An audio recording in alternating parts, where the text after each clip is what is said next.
Hi everybody, this is Shelly's Everyday Adventures. Just wanted to get on here today and tell you about a client of mine that came in today. She's in her 60s. She's retired. Her husband's retired, and she said they were headed out to do some shopping. They wanted to stock up on some things, and I said, "Yeah, I agree with you there. You need to put some stuff back." I don't say a whole lot to anybody anymore. I don't need everyone knowing what I'm doing. If they're awake, they're awake. If they're not, don't know that there's anything I can say to wake them up. But, so she continued to talk to me. She said her son is a dump truck driver in the area. I'm in the Maryland area, Maryland, Delaware, Pennsylvania area, and she said that he went to 3 different gas stations today and couldn't find diesel at 3 different stations. So they're starting to get worried. People are beginning to get a little panicked. Now the question is, okay, she says, do you know what happens if trucks don't move? And I'm like, yes, I am well aware. I said, I've been aware. I said that my father got diesel for the farm the other day, and they cut him off. They only let him have half what he normally gets because of the diesel shortage that we're having here on the East Coast. So luckily, he said it would be enough to get him through planting season.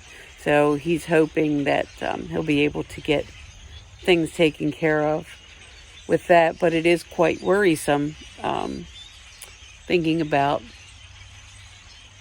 what's going to happen. I try not to dwell on it too much because it takes quite an emotional toll on me, as I'm sure it does some of the rest of you. I understand that some people out there find it exciting. I don't find any of this exciting. I find it disturbing and upsetting. So I just, in order to ease my mind, I prepare. I go out and I buy things to make sure that I have enough stocked up to get through the best that I can. So yeah, it's starting to hit close to home with the fact that for farming we can only get half of what we normally get, and for this guy going to 3 different stations and not being able to find any diesel. And my husband is in the heating. They like the birds. Usually that's a sign of bad weather to come, but it's supposed to be nice the next couple of days. So I don't know. So what I was saying is my husband's in the heating and air conditioning business. And he was talking to a friend of his who delivers fuel oil for a company called Southern States. And he said that they're not getting as much as they normally get. And this guy has a friend who is in the heating oil business in Massachusetts. And he said that he called his friend, and his friend said, yeah, they're rationing it up here. You can only get so much. So it's not if, SHTF happens. We're pretty much in it now. It just really depends on how prepared you are. I think it's going to be felt stronger right now by the people who aren't prepared, and it is going to trickle down to us. We're eventually all going to feel it.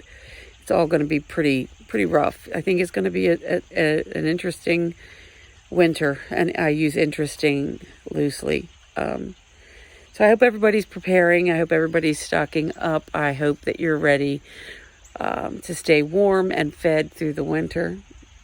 On another note, I have been seeing a lot of people, seems like they're living out of their RVs and their campers. I've also heard rumors that that's exactly what they're doing. They're just moving around.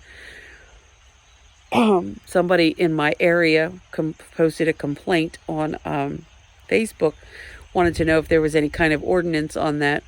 And my thoughts on that subject were, Is it better for them to be living in a camper or better for them to be living on the streets? Living in the woods in an encampment, in a homeless encampment. We do have those around here as well. So, I don't know. I don't know what the answer is. I don't have any answers, to be quite honest with you. I've just got thoughts. Lots and lots of thoughts. Well, I hope everybody stays safe. Please like, share, and subscribe. I'll see you in the next video.